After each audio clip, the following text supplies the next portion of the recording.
United states of अमेरिकाचे 44वे राष्ट्राध्यक्ष Barack Hussain Obama यांच्या रूपाने 5 नोव्हेंबर 2008 रोजी अमेरिकेच्या इतिहासात पहिल्यांदाच एक अनोखी घटना घडली होती. एका काळ्या माणसाने गोऱ्या माणसांच्या देशात सर्वश्रेष्ठ पदावर आपलं नाव कोरण्याची ही घटना होती. परंतु एका साध्या सरळ मध्यमवर्गीय तरुणाला प्रेसिडेंट होण्यापर्यंतची मजल मारण्यासाठी नेमका कोणता मॅजिकल फॉर्म्युला सापडला असेल? चला जाणून घेऊया. प्रेसिडेंट बराक ओबामा एक अत्यंत सोज्वळ, कुटुंबप्रिय व्यक्तिमत्व म्हणून आपण ओळखतोच. पण तुम्हाला ऐकून आश्चर्य वाटेल की एकेकाळी ओबामा हे ड्रग्ज आणि मद्य सेवनाच्या अत्यंत आहारी गेले होते. परंतु त्यांना शिकवणारे प्रोफेसर राजन बॉश यांच्या विचारामुळे जेव्हा त्यांच्या लक्षात आलं की आपल्या बुद्धीचा, आपल्यामध्ये असणाऱ्या बोलण्याच्या कलेचा वापर जर आपण योग्य प्रकारे केला तर आपलं संपूर्ण आयुष्यच बदलू शकतं. योग्य शब्दांचा वापर करून आपण काहीही बदलवू शकतो.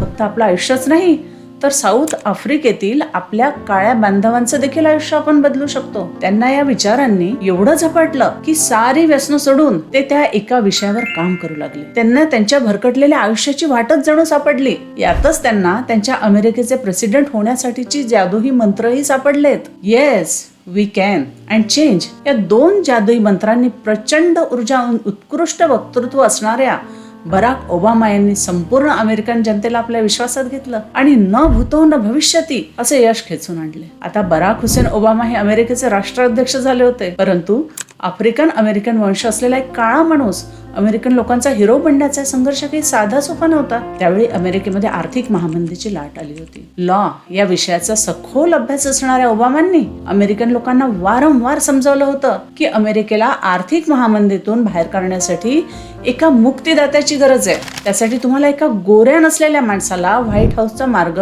मोकळा करून द्यावाच लागेल, तरच अमेरिका बदलू शकते आणि आर्थिक महामंदीतून बाहेर येऊ शकते. ओबामा हे काही फक्त राजकारणी किंवा लॉयरच नव्हते, तर ते एक उत्कृष्ट लेखक देखील आहेत. वयाच्या 26व्या वर्षी लिहिलेल्या ड्रीम्स फ्रॉम माय फादर या त्यांच्या पुस्तकाला 2005 मध्ये श्रेष्ठ स्पोकन वर्ड अल्बमसाठी ग्रॅमी अवॉर्ड प्राप्त झाला होता. तर ओडेसिटी ऑफ होप या पुस्तकाच्या ऑडिओसाठी त्यांनी पुन्हा ग्रॅमी अवॉर्ड मिळवला होता. विनम्र विचारसरणी असणाऱ्या ओबामा यांच्या जीवनावर महात्मा गांधी यांच्या विचारांचा सखोल प्रभाव पडला होता. सोबतच अब्राहम लिंकन आणि मार्टिन ल्युथर किंग हे सुद्धा त्यांचे रोल मॉडेल होते. ही माणसे जर जगात बदल घडवून आणू शकतात तर मी का नाही?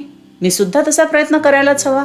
या तत्वावर त्यांनी दृढ विश्वास ठेवला. प्रेसिडेंट झाल्यानंतर 2009च्या नोबेल पीस प्राइज साठी त्यांना सन्मानित केलं गेलं. Extraordinary effects to international diplomacy and corporation between people यासाठी त्यांना हा पुरस्कार दिला गेला. प्रेसिडेंट असताना पास केलेल्या त्यांच्या अनेक महत्त्वपूर्ण बिलांपैकी नो चाइल्ड लेफ्ट बिहाइंड हे बिल शिक्षण क्षेत्रातील फार महत्त्वाचा टप्पा मानला जातो.